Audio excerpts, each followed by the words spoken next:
आप मानते हैं कि अगर स्टेप अप एसआईपी लोग करना शुरू कर दें तो आने वाले वक्त में कहीं ना कहीं इन्फ्लेशन को ये बीट करता हुआ नजर आ सकता है? बिल्कुल सही।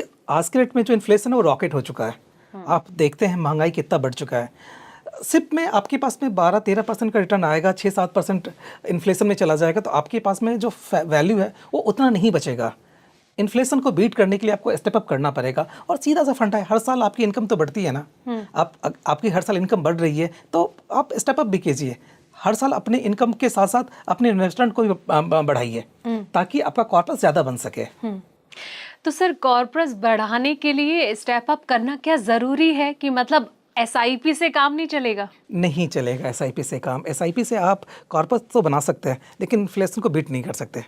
इन्फ्लेशन को बीट करने के लिए आपको स्टेप अप करना पड़ेगा। लेकिन सर मान लीजिए किसी की सैलरी जो है वो थोड़ी कम है, लाइक मान लीजिए किसी की 30,000 सैलरी है और 10%, हालांकि 10 मतलब मैं ये कहूँगी कि 10% ना सही, चलो 7% उनका इंक्रीमेंट हुआ है। तो फिर ऐसे में देखिए बहुत इंसान के खर्चे भी घर के होते हैं, तो उसको अपने खर्चे भी देखने, फिर इस तरीके से वो कितने % लगा सकता है कि अगर वो सोचे कि ठीक है मैं एक स्टेप लूँ कि ठीक है मुझे ऐड करना है, तो कितना सोच सकता है? सही, अमूमन ऐसा माना गया है कि जो भी आपकी सैलरी है उसका तकरीबन 20% तो आपको सिप करना चाहिए। यानी अगर 30,000 रुपये की सैलरी है तो 6,000 रुपये आपको सिप स्टार्ट करना चाहिए। और हर साल 600 रुपये, यानी 6,000 रुपये का 10% कितना हो गया? 600 रुपये हो गया। और तकरीबन 8 से 10% का ही इंक्रीमेंट है हर साल, तो 600 रुपये हो गया, यानी 10% आपको हर साल बढ़ाना चाहिए। इससे एक अच्छा कॉर्पस आपका क्रिएट हो जाएगा। लेकिन अगर कई लोग ये सोचें कि कम सैलरी है, फिर 10% जैसे आप कह रहे हैं कि 6,000 रुपये उन्हें लगाना चाहिए, तो उनके लिए थोड़ा टफ नहीं होगा? टफ नहीं होगा क्योंकि देखिए लगातार हर महीने उनके अकाउंट से वो चीज़ जाएगी, वो रकम जाएगी। इसमें एक और भी ऑप्शंस है कि अगर आपको लगता है कि बीच में थोड़ी सी दिक्कतें आ रही है इन्वेस्टमेंट को चालू रखने में, तो आप कुछ महीनों के लिए पॉज भी कर सकते हैं। आज आपने स्टार्ट कर दिया, राइट, नेक्स्ट ईयर आपने स्टेप अप कर दिया, बट आपको लगता है कि वो अफोर्डेबिलिटी नहीं हो पा रही है, कहीं ना कहीं दिक्कतें आ रही है, तो आप उसको स्टॉप भी कर सकते हैं। बट कोशिश कीजिए कि उसको आप कंटिन्यू रखें ताकि कम अवधि में ज़्यादा पैसा आपका क्रिएट हो पाए। वो आपके हाथ में, आप जब भी चाहे तो उसको आप स्टॉप कर सकते हैं, रोक सकते हैं, लेकिन मेरा मानना है कि अगर चला सकते तो ज़रूर चलाइए, क्योंकि पैसे की ज़रूरत आज भी है और फ्यूचर में भी होने वाली है।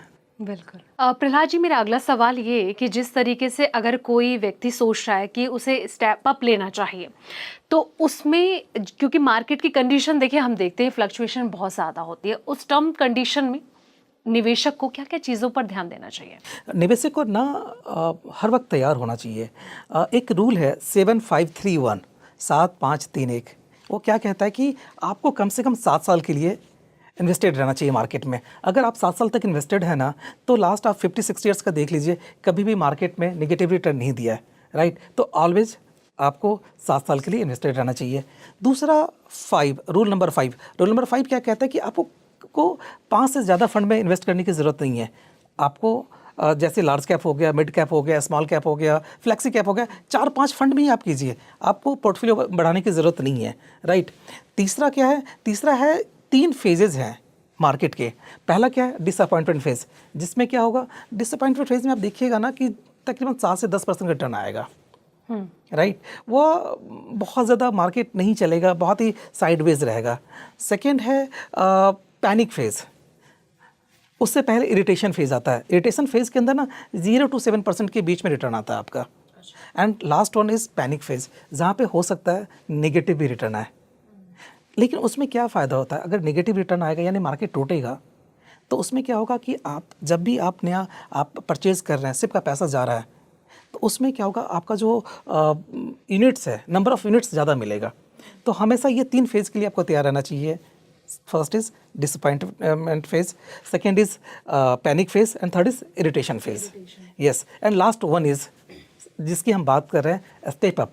यानी आप हर साल अपने इन्वेस्टमेंट को 10% से बढ़ाइए, जो रूल नंबर 1 है। मतलब इसको इस तरीके से समझा जा सकता है कि जैसे कदम चलते हैं वो स्टेप अगर आप हर साल लेते रहें तो आपको उससे अच्छा आपका फंड तैयार हो सकता है इन फ्यूचर।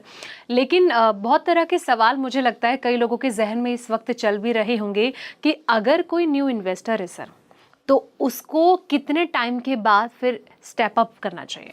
मैं तो कहता हूँ कि जब आप फॉर्म फिल कर रहे हैं, इन्वेस्टमेंट की जर्नी स्टार्ट कर रहे हैं, तो पहले दिन ही आपको वो जो टिक है वो उसको कर देना चाहिए, इनरोल कर देना चाहिए कि आप स्टेप अप के लिए रेडी हैं और हर साल आपका 10% के हिसाब से पैसा इन्वेस्ट हो रहा है, तो पहले दिन ही कर देना चाहिए।